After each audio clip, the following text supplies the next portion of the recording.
every 52 minutes on average, someone is killed in a drunk driving accident. That's 36 people, that's 36 deaths daily and more than 13,000 people annually. So today I want to talk about, I want to discuss the life-threatening consequences to those who drink and drive. My goal is to make you guys aware that this is something serious that's happening in our society. I want you guys to understand that something needs to be done. It's happening every day.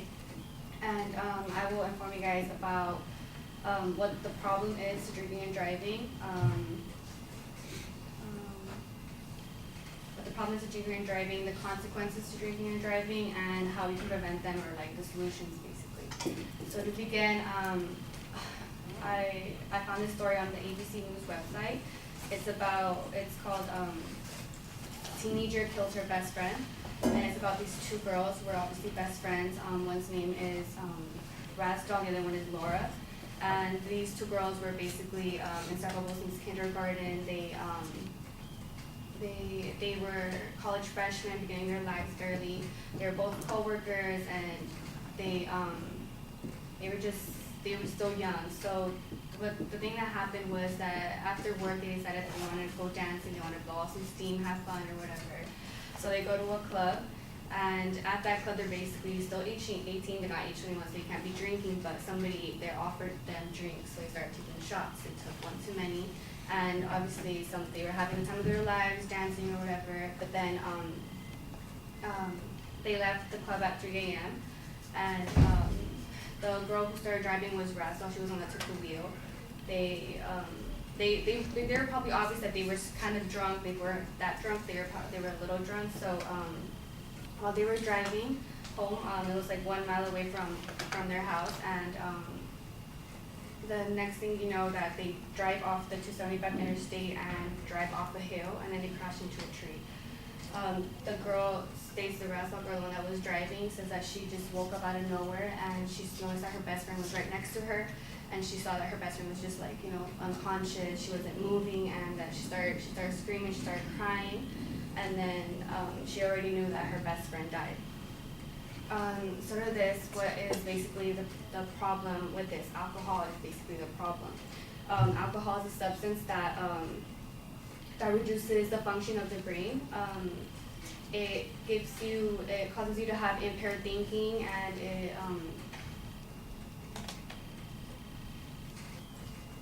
it affects your muscle coordination. So like when you're taking the wheel and driving, obviously that affects it, and that's basically what you need to be able to drive safely. Let's see. According to the EHSA website, approximately 1/3 of accidents of drunk drivers include people who have been in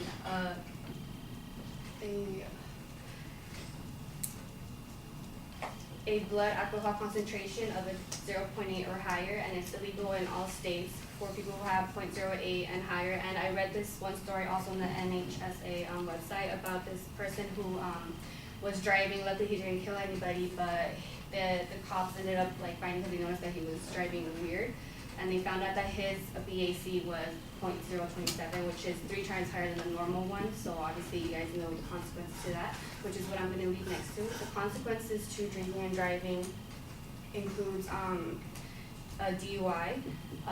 They take away your driver license. They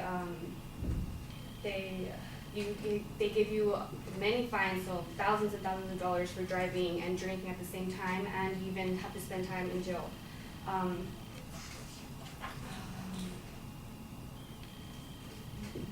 Okay, but I think the most important consequence is basically killing somebody. That's the most important one. I think it's depressing to find out that because of your careless action, somebody lost their life, you lost your own life, or you actually hurt somebody, you put your own life at risk and somebody else's life at risk. Well, basically this was the first story that you guys heard. I didn't quite finish the story at the end, but obviously when they found out that the girl died, they took her to the hospital, and they found out that she had a big head trauma because she hit her head with the front of the car or whatever, and she had a big slice in her forehead. She started bleeding, and then her ear was also falling off, which was terrible. the thing is that this girl not only lost her best friend, she lost somebody that meant so much to her. Like, I can't even picture myself like doing something like that or losing my best friend, somebody that you were super close with since kindergarten. Like, could you guys picture that? Somebody that close, like that's like basically like your brother or your sister, and because of your careless actions for not thinking straight, it caused them to die. And then what the girl was saying, the rascal girl or whatever, she was saying that she couldn't even look her best friend's parents in the eyes. She kept saying, I'm so sorry, I didn't know what I was thinking, and clearly they didn't care for that. So that girl went to court. She pleaded as not guilty, but clearly she was just basically trying to get off jail time. She spent the night in jail until her parents bailed her out, and she's been living ever since with doubt and regret, and she doesn't have a license anymore, so it's probably like one of the worst things that has ever happened to her. So because of that, I think some solutions that could really help us all is okay, let's have this scenario. So basically you're at a party, I'm pretty sure everyone's been to a party, and you start drinking a little, and you don't realize that you're drinking way too much, and once it's time to go home, everybody goes home, and people, sometimes like responsible people, do have their friends who take them or something like that, but for some people, they think that they're fine, they're totally like capable of driving. In reality, they're really not. So to avoid this, solutions to that would be you can invite a friend who doesn't drink, I guess. I mean, they can still have fun with you guys, but I mean, having somebody there to like help you out and drive you home is probably the most safest reason. You can ask for a ride. I remember in my class, my teacher actually offered us rides, which is really sweet of her. Like, nobody expected this from her. It was obviously the day before prom, and she told us, okay, everybody, I want you guys to be careful. I understand the consequences to this, and if you guys ever need to be up till 5 a.m., like, I'll take your calls, I'll give you guys my number, just call me, and I don't want you guys to drive if you're drinking and driving. And I thought that was pretty interesting that she did that for all of us.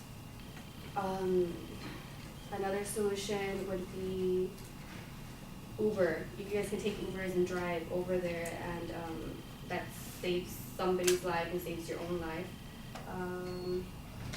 Another thing that you can do is if you're out like in the freeway or something, you notice a driver that's not driving normally, like he's swerving, or they're stopping out of nowhere, or like if the light turns like green and they're passing it super slow, that could be an indication that that person has been drinking. So like the most important thing to do is obviously call 911. I know you guys don't want to seem as your snitches for calling like 911 on that person, because if you do, obviously that person loses his license, they go to jail, and you basically ruin that life for that person.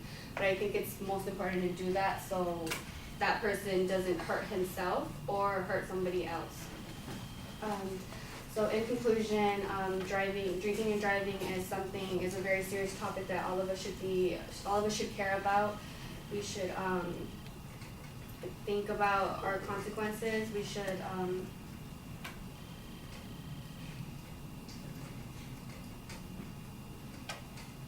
should just realize that this is something that's been happening since forever, and even as I said before, that every 52 minutes there's one. So basically, one happened yesterday, this morning, and it's unbelievable that this happened. So I hope you guys understand how serious this is, and you guys understand the life-threatening consequences.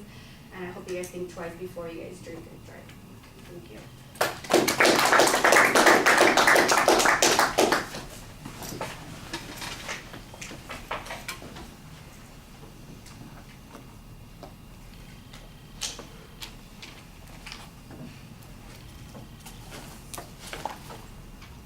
All right, well, this just to get the beginning is fine for getting our attention. That works pretty well. Your goals clearly stated.